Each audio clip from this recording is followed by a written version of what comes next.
All right, story time. Now we are with My Journey Through the Nation of Islam by Sister Lynice Muhammad. Sister Lynice Muhammad has a beautiful story, but I'm going to share just a little bit of what she wrote about her time in White Clouds, Michigan. So she says, in the spring of 1953, our family had the opportunity to live in White Clouds, Michigan. Now, in White Clouds, Michigan, this is like a little rural area. So she says, the farm already had a small farmhouse with a frame that was on bricks. The property needed some attention for it to be habitable. The first step was to make it livable for a small family of 3 or 4 people.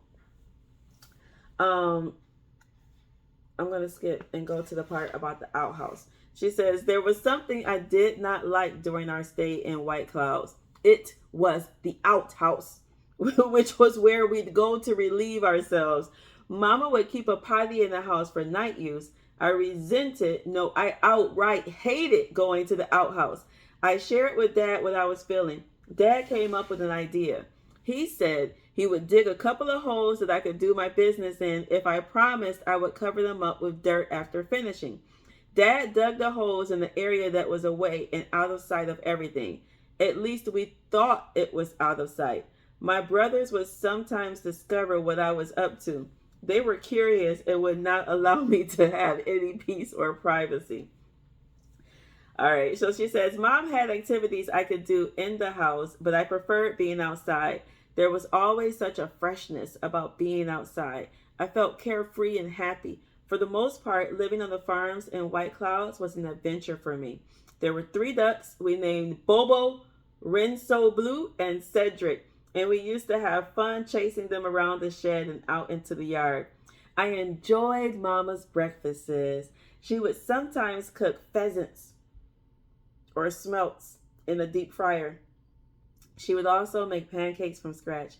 My dad enjoyed her pancakes with lots of butter and alaga syrup. Oh, I hate alaga syrup. It's so thick. And if she did not make pancakes, she would make the best melt in your mouth buttermilk biscuits.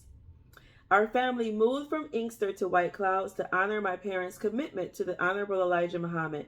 He wanted to see what kind of yields could be produced.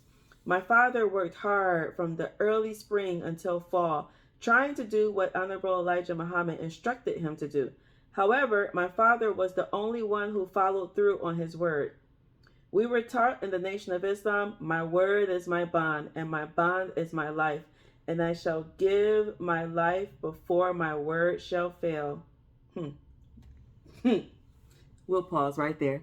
So that is a little bit about Sister Lynice Muhammad from her book, My Journey Through the Nation of Islam. And this is from her chapter on White Clouds, Michigan, growing up on the farm in White Clouds, Michigan. The outhouses, the ducks, the pheasants, and the buttermilk biscuits, because her word is her bond.